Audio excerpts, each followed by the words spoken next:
परम स्नेही मित्रों, शुद्ध साहित्यिक रचनाओं के YouTube चैनल मर्मज्ञा नेट से जुड़ने पर मैं ब्रजेंद्र नाथ आपका हार्दिक स्वागत करता हूं, अभिनंदन करता हूं। विगत 22 दिसंबर को मारुति सत्संग मंडल पुणे के तत्वाधान में आयोजित वेबिनार से डॉक्टर राधा बाबू के आमंत्रण पर जुड़ने का सुअवसर मुझे प्राप्त हुआ। आज की समसामयिक उठापटक से हटकर श्रीमद् भगवद गीता के व्यवहारिक पक्ष का सरल और बोधगम्य विवेचन सुनना नवजीवन के संचार जैसा लगा। आइए तस्वीरों की गैलरी से गुजरते हैं, सुनते हैं उनके द्वारा कही गई मुख्य बातों का ऑडियो और मेरे द्वारा बालक कृष्ण पर सुनाई गई कविता का ऑडियो। आइए चलते हैं तस्वीरों के साथ यात्रा पर। अभी आप इस तस्वीर में देख रहे हैं मारुति सत्संग मंडल पुणे के तत्वावधान में गूगल मीट के माध्यम से आयोजित वेबिनार की झलक।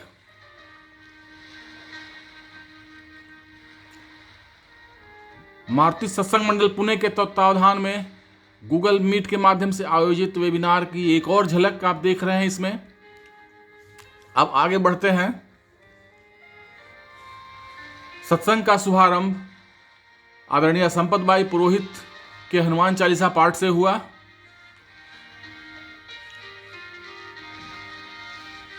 इसके बाद डॉक्टर राधा बाबू ने श्रीमद् भगवद गीता पर प्रवचन के चौथे मंगलवार के सत्संग की शुरुआत की। आपने अर्जुन की विषादग्रस्तता की चर्चा करते हुए व्यवहारिक गीता ज्ञान पर प्रकाश डाला। सुनते हैं उनकी कही हुई बातें।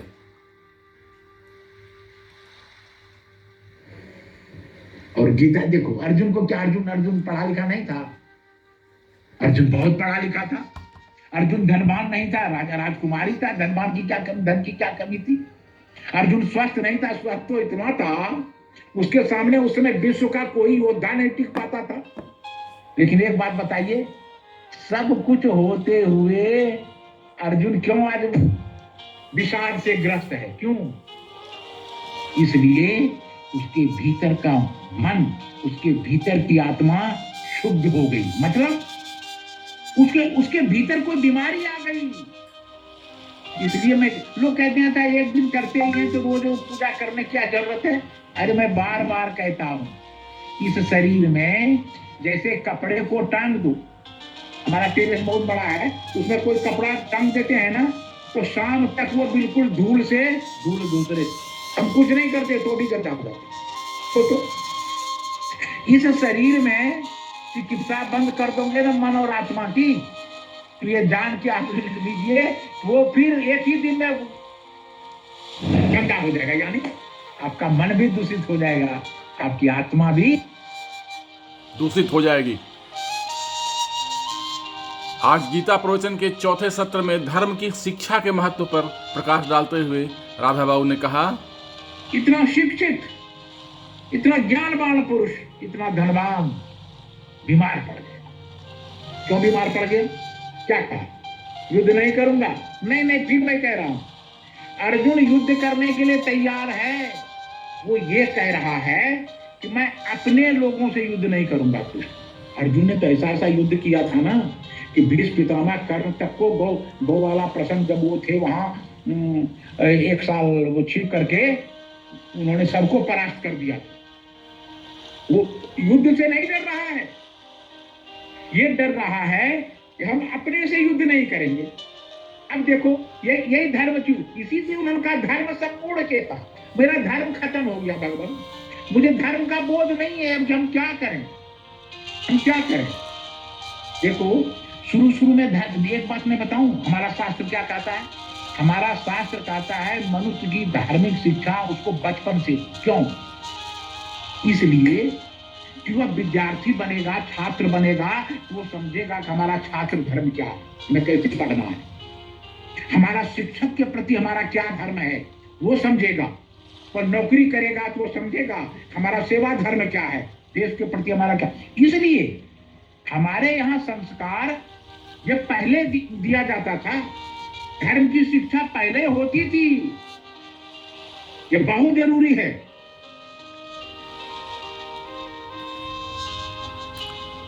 अपने विचार को विस्तार देते हुए डॉक्टर राधा बाबू ने कहा कि गीता को तर्क से नहीं समझा जा सकता है।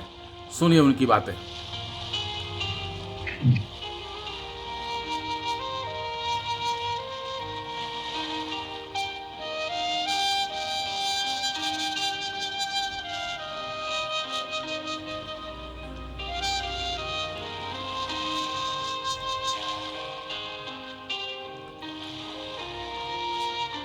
जैनी भगवान श्री कृष्ण के बारे में कहते हैं वो 1000 वर्षों तक नरक में रहा होगा, रहेंगे। क्यों? उन्होंने हिंसा को बढ़ावा दिया। गांधी जी को गीता पर भ्रांति थी, गांधी जी को, और गांधी जी की भ्रांति को विनोबा भावे ने दूर किया। गांधी जी की भ्रांति को मैं कहूँ आपको, ये यहाँ अहिंसा हिंसा का सवाल नहीं है, यहाँ मनुष्य के धर्म का सवाल है कि हम अपने जीवन में कैसे मोहग्रस्त होकर धर्म से च्युत हो जाते हैं। अर्जुन जैसे हो रहा है मोहग्रस्त, और कहते हैं आगे के श्लोक में, हे जनार्दन, धृतराष्ट्र के पुत्रों को मारकर हमें क्या प्रसन्नता होगी? इन आतताइयों को मारकर तो हमें पाप ही लगेगा। अब आतताई शब्द सोचिए, 6 प्रकार के लोग आतताई होते हैं। आग लगाने वाले, जाड़ देने वाले, दूसरे को परेशान करने वाले, हत्या करने वाले, ये सारे लोग आतताई हैं। शास्त्र कहता है आतताई को किसी भी प्रकार मार दिया जा सकता है, किसी भी प्रकार। हाँ, कोई भी स्थिति आए उसके लिए सोचने की जरूरत नहीं। तब कहते हैं, अतएव हे माधव, अपने ही बांधव धृतराष्ट्र के पुत्रों को मारने के लिए हम योग्य नहीं हैं, क्योंकि अपने ही कुटुंब को मारकर हम कैसे सुखी होंगे? न्यायाधीश कह रहा है कि इस बेटे को फांसी देने की क्या जरूरत है? अरे अपराध हुआ तो अपराध थोड़ा बहुत हो जाता है। ये सब क्यों है? ये हमको क्यों अच्छा लगता है जानते हैं? हम लोग भी इस तरह स्वार्थ के मुंह में फंसे हुए हैं। हमारे सामने भी दूसरे के लिए तो बहुत उपदेश दे देते हैं, लेकिन जब अपनी स्थिति आती है ना, तो हम लोग भी ऐसे ही बोलने लगते हैं। इसलिए गीता आज के लिए बहुत उपयोगी है। गीता पढ़ने वाला, गीता समझने वाला, और गीता का एक अंश जिसके जीवन में उतर जाएगा, वो अपने परिवार के भी सारे नियमों का पालन करेगा, समाज के भी सारे नियमों का पालन करेगा, और अपना जीवन भी बहुत सुंदर ढंग से जिएगा। डॉक्टर राधा बाबू ने आगे कहा कि मोहग्रस्तता ही सारे व्याधियों के मूल में है।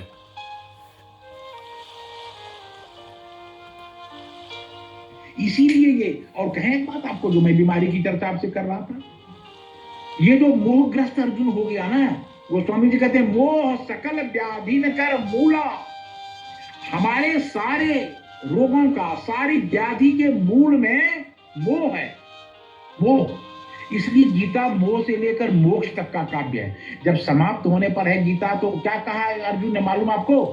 का नष्टो मोहा स्मृति लब्धा तत्प्रसादानमयाच्युता। हे अच्युत, मैं आपकी कृपा से मेरा नष्ट मोह हो गया, मेरा मोह नष्ट हो गया, मेरा मोह समाप्त हो गया। तो ये क्या मतलब हुआ? मतलब ये है, मैं कह रहा हूं आपको, गीता का जो धर्म है वो मन और आत्मा से जुड़ा हुआ धर्म है।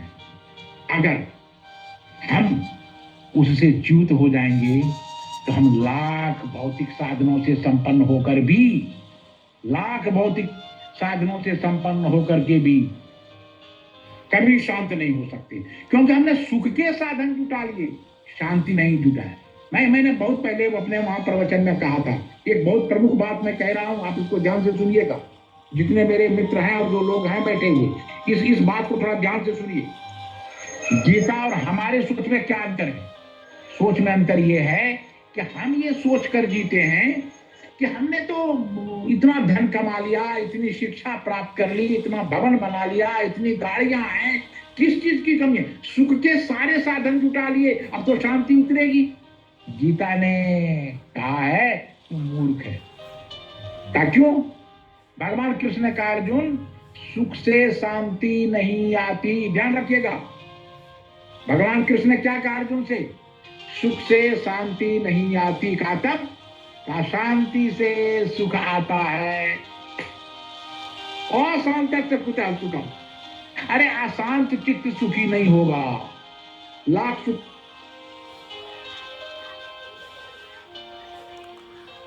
आज के प्रवचन के अंतिम वक्तव्य ने उन्होंने कहा कि गीता हमें मोह से मोक्ष की यात्रा की दिशा दिखलाता है। सुनिए उनकी बातें। व्याकुल हो जाएंगे और क्या हो जाएंगे, व्याकुल हो जाएंगे। इसलिए बस सर्वधर्मान परित्यज्य, कहते हैं भगवान मामेकम शरणम व्रजः। इसलिए गीता भाव को समझते हुए भगवान की शरणागति ग्रहण कीजिए, इसी से कल्याण संभव है, अन्यथा नहीं। मैं फिर कह दूं, आप भ्रांति में ना रहेंगे। मैं ये कह रहा हूं, आप धनी अवश्य बनिए, आप ज्ञानी अवश्य बनिए, आप शरीर से स्वस्थ अवश्य बनिए, लेकिन मन और आत्मा को स्वस्थ बनाइएगा, तभी इसका उपयोग होगा। अन्यथा ये सुख के साधन आपके लिए दुख के साधन। बस गीता का केंद्र यही है। आज मित्रों, डॉक्टर विजय कर्ण ने आज के अपने स्वास्थ्य के टिप्स में ओबेसिटी पर यानी मोटापा को कैसे कंट्रोल करें उस पर है से अपना वक्तव्य दिया। जो लिया है उसने मन का संबंध किया है, तो मन का संबंध अब मोटापा से बहुत ज्यादा है। हाँ ठीक है, क्योंकि मन जो दूषित होता है तो शरीर भी दूषित होने लगता है। और हम फिर मन के नियंत्रण में आ जाते हैं। जी खाने का नहीं मन चाहिए, इसको खा लो उसको खा लो, सब प्रतिशत जो प्रतिरोध है जो किया गया उसको हम लोग भूल जाते हैं, तो मन हावी हो जाता है शरीर के ऊपर। और सब लोग जो डॉक्टरों का जो तो ये सब हो जाता है, खत्म होता है। तो मैं कह रहा हूँ कि मोटापा खुद आदमी पैदा करता है और फिर उससे भोगता है उसको सारी बीमारियों को, व्याधियों के रूप में। तो इसलिए ये जैसे हम लोग कहते हैं कि क्या वजह होता है, क्यों मोटापा हो जाता है, तो इसका दो मुख्य कारण दो है। एक है कि फिजिकल एक्टिविटी का कमी, लोग जो इतना श्रम करना चाहिए, शारीरिक श्रम करना चाहिए, वो नहीं कर पाते हैं। तो अभी जो लाइफस्टाइल उसी तरह का है, उठे फिर कुछ जल्दी नाश्ता किए, कहीं से ऑफिस गए, वहाँ बैठे रहे, बैठ के फिर घर आए के फिर टीवी में चिपक गए, खाना खाए, ये हो गया। तो इस तरह से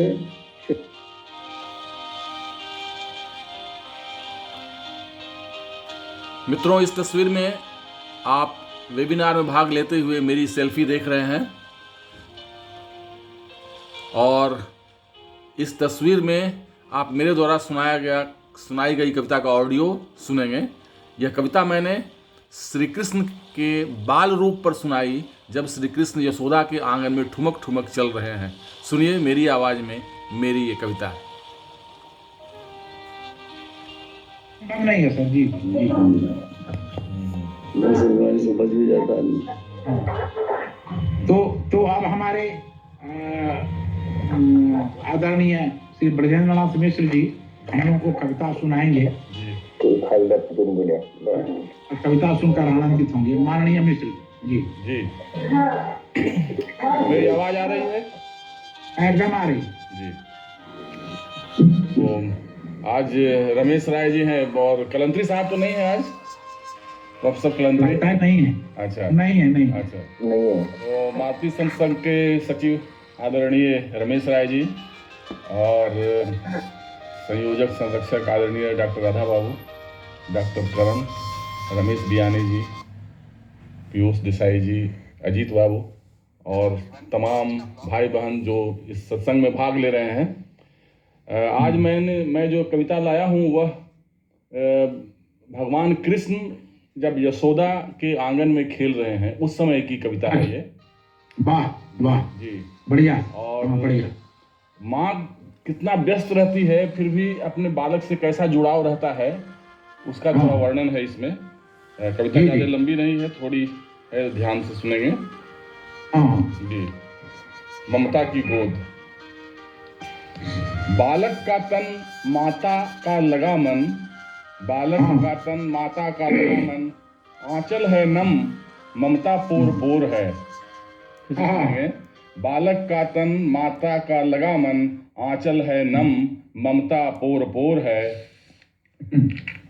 आनंद पर स्वेद कण, चेहरे पर ऐसे पसीने की बूंदें हैं। आनंद पर स्वेद कण, काम में उलझा तन। आनंद पर स्वेद कण, काम में उलझा तन। बोझ नहीं होता कम, फिर भी स्नेह सराबोर है। वाह वाह। जी जी। आनंद पर स्वेद कण, काम में उलझा मन। बोझ नहीं होता कम, फिर भी स्नेह पोर है, स्नेह सराबोर है। ठुमक ठुमक चलता, बालक ठुमक ठुमक चलते हैं। बालक श्री कृष्ण ठुमक ठुमक चल रहे हैं यशोदा जी के आंगन में। ठुमक ठुमक चलता, उंगली पकड़ लेता। मन की भाषा, देखिए बड़ी अच्छी पंक्तियां हैं ये। ठुमक ठुमक चलता, उंगली पकड़ लेता। मन की भाषा खोजती परिभाषा है। ठुमक ठुमक चलता, उंगली पकड़ लेता। मन की भाषा खोजती परिभाषा है। बहुत अच्छे। आंखें हैं चंचल, चित्त है चपल। आंखें हैं चंचल, चित्त है चपल। माँ की बंधी आशा जगाती अभिलाषा है। ठुमक ठुमक चलता, उंगली पकड़ लेता। मन की भाषा खोजती परिभाषा है। आंखें हैं चंचल, चित्त है चपल। माँ की बंधी आशा जगाती अभिलाषा है। बहुत अच्छे। स्थिर हुआ मन, खुलता वातायन। हवाओं में सुधियां आई संग संग है। स्थिर हुआ मन, खुलता वातायन। हवाओं में सुधियां आई संग संग है। तन है थकित, पर हृदय पुलकित। माँ काम के बोझ से थकी हुई है, लेकिन तन है थकित पर हृदय पुलकित। उमंगों की तटनी में उठती तरंग है। उमंगों की तटनी में उठती तरंग है। फिर से सुने एक बार। स्थिर हुआ मन, खुलता वातायन। हवाओं में सुधियां आई संग संग है। तन है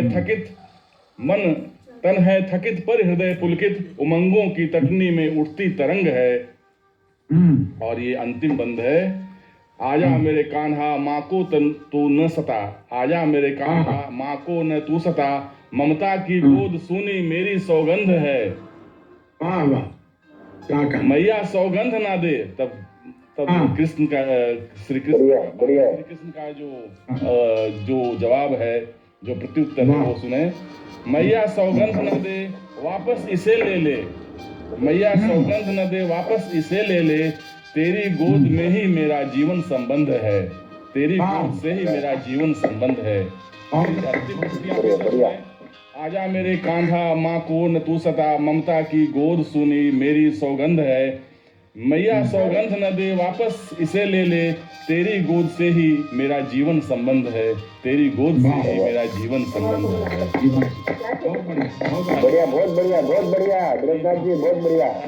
हौसला अफजाई के लिए बहुत बहुत धन्यवाद। बहुत आप इस तरह से बहुत बढ़िया। तो कविता भेजिए हमको। जी कविता भेजिए। जरूर भेज दूंगा। ऐसे मैं राधा बाबू के साइट पर भेजता हूँ। और मारुति सत्संग मंडल पुणे के रमेश कुमार राय जी ने अपना अंतिम वक्तव्य दिया। सबों का धन्यवाद ज्ञापन किया। इसके बाद वेबिनार का समापन हुआ।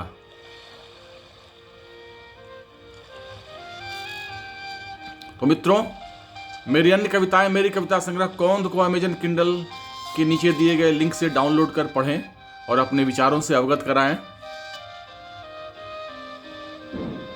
मेरे इस चैनल को सब्सक्राइब करें, बस इतना सा अनुरोध है। लाइक और शेयर करें और बेल आइकन अवश्य दबा दें ताकि जब भी कोई नया वीडियो अपलोड हो उसकी सूचना आपको मिल जाए। धन्यवाद, बहुत बहुत धन्यवाद। मिलते हैं एक निश्चित अंतराल के बाद किसी कविता या कहानी के साथ। धन्यवाद, बहुत बहुत धन्यवाद।